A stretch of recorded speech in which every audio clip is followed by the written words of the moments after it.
लेकर कन्याकुमारी तक फैला हुआ है और जो लगातार पुरानी पेंशन बहाली की मांग कर रहा है। आपको बता दें, एक तरफ जहां कर्मचारी एनपीएस और यूपीएस का विरोध कर रहे हैं, तो वहीं दूसरी तरफ कर्मचारी ओपीएस की मांग भी करते हुए नजर आ रहे हैं। कर्मचारियों का साफ तौर पर यही कहना है कि एनपीएस यूपीएस जैसी योजनाएं बाजार आधारित योजनाएं है, जिससे कर्मचारियों का भविष्य अंधेरे में चला जाएगा और पुरानी पेंशन ही एकमात्र उनके बुढ़ापे की लाठी है। और कर्मचारियों का साफ तौर पर यही कहना है कि जल्द से जल्द सरकार पुरानी पेंशन को बहाल करे। इस बीच में देखने को मिला कि 5 सितंबर को इन शिक्षकों के द्वारा, कर्मचारियों के द्वारा पूरे देश में उपवास रखने का कार्यक्रम किया गया और शांतिपूर्वक ढंग से सरकार से अपील की गई कि जल्द से जल्द पुरानी पेंशन बहाल की जाए। आपको बता दें, एनएमओपीएस की तरफ से तमाम बार कार्यक्रम किए जा चुके हैं और इसके पहले देखने को मिला था कि जब 2023 में इन कर्मचारियों ने एक प्रदर्शन किया था तो सरकार एनपीएस से यूपीएस पर आ गई थी और फिर से अब कार्यक्रमों की लड़ियां लगी हुई है। जैसा कि कल देखने को मिला कि 5 सितंबर को एक कार्यक्रम था, इसके बाद 2 अक्टूबर को एनएमओपीएस का एक कार्यक्रम है। फिर आपको देखने को मिलेगा कि 25 नवंबर को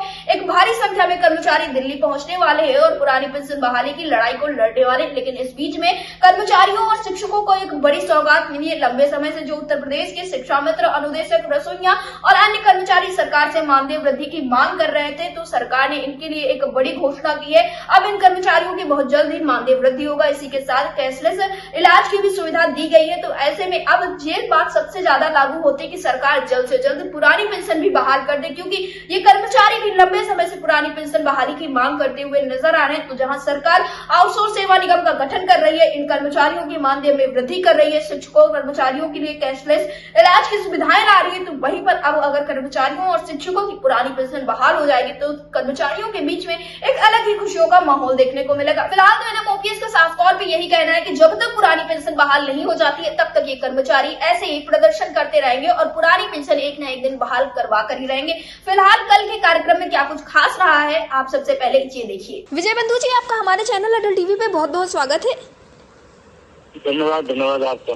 विजय बंधु जी, जैसा कि देखने को मिला कि कल एनएमओपीएस की तरफ से एक कार्यक्रम प्रस्तावित था जिसको पूरे देश में काफी जोरों शोरों से मनाया गया। कल शिक्षक दिवस के दिन सभी कर्मचारी शिक्षक उपवास रखे हुए थे और सरकार से अपील कर रहे थे कि पुरानी पेंशन को जल्द से जल्द बहाल किया जाए। और इस दौरान देखने को मिला कि उत्तर प्रदेश के शिक्षकों को एक सौगात भी मुख्यमंत्री योगी आदित्यनाथ की तरफ से दी गई है। कल के दिन देखने को मिला कि कैशलेस इलाज की भी सुविधा दी गई। तो इस पर आपका क्या कुछ कहना है, क्योंकि पुरानी पेंशन बहाली भी कर्मचारियों की एकमात्र मांग रही है?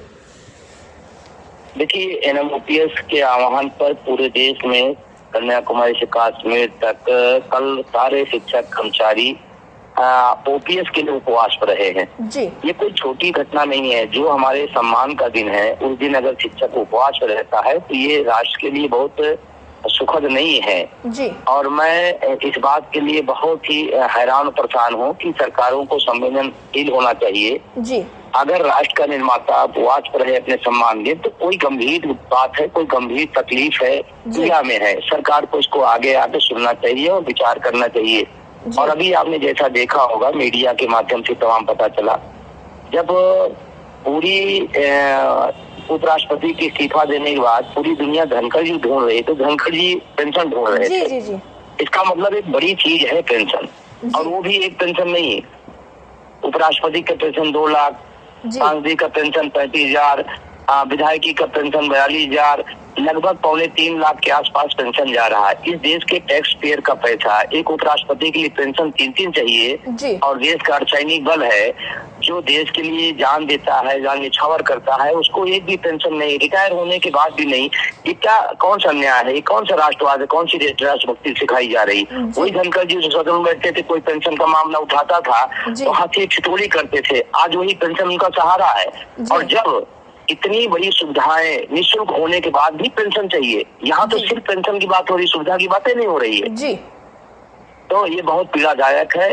सरकार को इस पर सोचना चाहिए, विचार करना चाहिए कि हमारे देश का, पूरे देश का शिक्षक कर्मचारी उपवास पे क्यों गया, भूखा क्यों रहा अपने सम्मान के दिन, तो सरकार सोच रहा। दूसरी बात, माननीय मुख्यमंत्री जी ने कल कैशलेस इलाज की घोषणा किया है और हमने भी इसका स्वागत किया, टेवा भी स्वागत करता है। लेकिन एक आशंका है कि 2022 में भी ऐसे बेसिक लोगों को कैशलेस इलाज दिया गया, उसमें सालाना प्रीमियम भरवाया जाता था। तो फिर अगर ऐसा होता है तो फिर उस कैशलेस का कोई मतलब नहीं है। हम तो उम्मीद करेंगे कैशलेस मतलब कैशलेस, तब तो ठीक है। तो हम उनका स्वागत करते हैं, लेकिन इसी के साथ आशंका भी है कि कहीं ऐसा न हो 2022 की वाला कैशलेस आ जाए, वो किसी तरह से फिर टिकट नहीं होगा। जी विजय बंधु जी, फिलहाल अगर हम बात करें पुरानी पेंशन की, तो जैसा कि आपने बताया कि जगदीप धनखड़ जी की तरफ से भी लगातार पुरानी पेंशन बहाली के लिए कहा गया, और जब इस वक्त पर सभी लोग उनको ढूंढ रहे थे तो वो पेंशन, इस तरह की तमाम बातें चली। फिलहाल इस बीच में ये भी देखने को मिला कि जो तमाम कर्मचारी थे वो सरकार से ये कहते हुए नजर आए कि उन्हें अब संशोधन नहीं चाहिए, और जो यूपीएस को ऑप्ट करने का एक ऑप्शन था उसमें बहुत ही, या यूं कहे कि ना के बराबर कर्मचारियों ने उसे ऑप्ट किया, लेकिन सरकार अब भी उस विषय पर विचार नहीं करती हुई नजर आ रही है। देखिए, अगर सरकार अपना चिंतन करे तो निश्चित रूप से उसको लगेगा कि ये निर्णय गलत है, क्योंकि एनपीएस को भी 20 साल से वो कह रहे थे अच्छी है अच्छी है अच्छी है। इसका मतलब फिर बाद में यूपीएस लाया, इसका मतलब एनपीएस गड़बड़ थी तभी तो यूपीएस लाया आपने जी। तो हम सब 20 साल से बात करें, उसको आपने मान लिया। अब आपने यूपीएस लाया, अब यूपीएस अभी पूरा शुरू हो भी नहीं पाई, आपने उसमें संशोधन शुरू कर दिया। क्यों कर दिया? इसका मतलब गड़बड़ी है, इसका मतलब जो हम लोगों ने सवाल उठाए हैं, आशंका व्यक्त किए हैं, वो सही है जी। तो आप एनपीएस में संशोधन, यूपीएस संशोधन करने के बजाय आप ओपीएस का विकल्प दे दीजिए, ओपीएस आप लागू कर दीजिए, और 2-3 महीने बढ़ाया, फिर 3 महीने बढ़ा दिया कि आप कोई लेने तैयार नहीं है, 1% भी लोग ले नहीं रहे हैं, तो आप एक विकल्प ओपीएस दे दीजिए, सारा झंझट, सारा फसाद ही खत्म हो जाएगा। किसको क्या लेना है? जैसे एनपीएस से यूपीएस हो जा सकता है, यूपीएस से फिर अभी एनपीएस में आ सकता है, तो ओपीएस में वाला भी रास्ता एक दे दीजिए, 1 महीने दे दीजिए, पूरा देश का शिक्षक कर्मचारी तय कर देगा कि उसको क्या चाहिए। तो मेरा निवेदन संशोधन बजाय आप हूबहू ओपीएस लागू करें।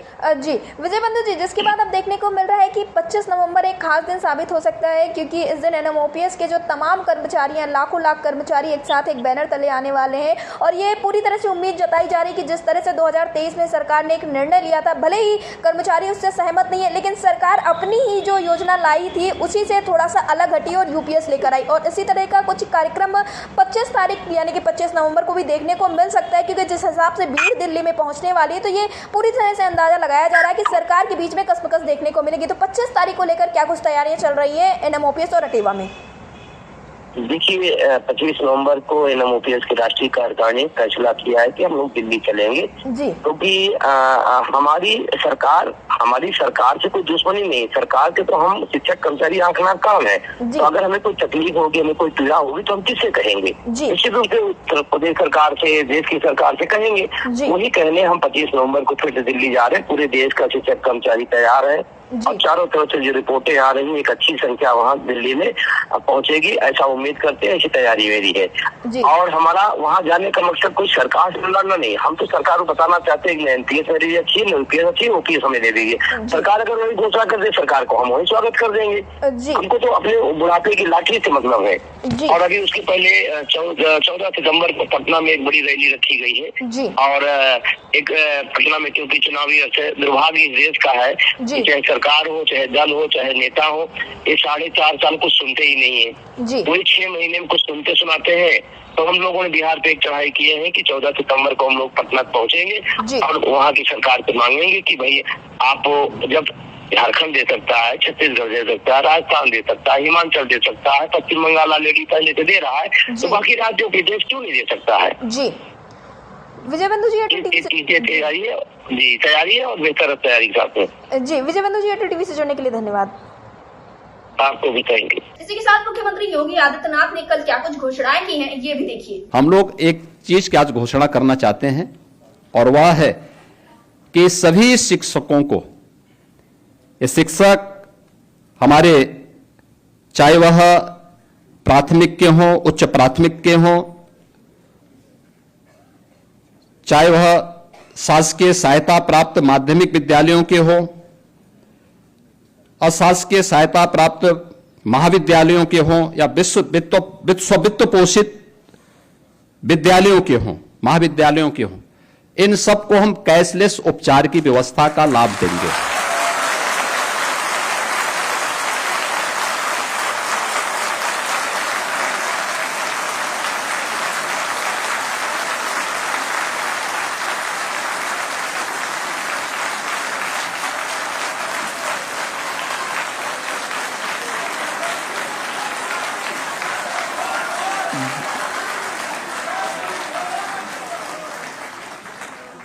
इसके साथ ही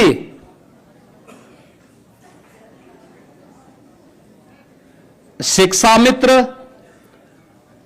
अनुदेशक और रसोइया को भी हम इसके साथ जोड़ेंगे।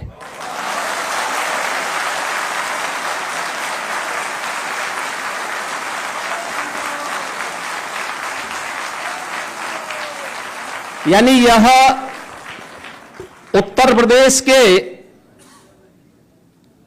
लगभग 9 लाख शिक्षक यानी 9 लाख परिवार इससे लाभान्वित होंगे।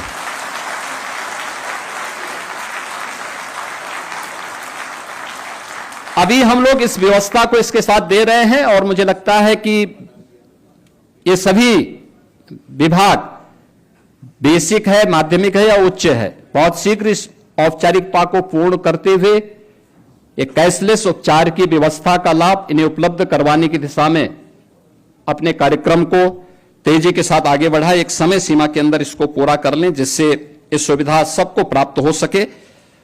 इसके साथ ही हम लोग आने वाले समय में मैंने एक हायर लेवल की कमेटी बनाई है जिसमें शिक्षा मित्र और अनुदेशकों के मानदेय को बढ़ाने के लिए भी हम लोग आगे कार्य कर रहे हैं।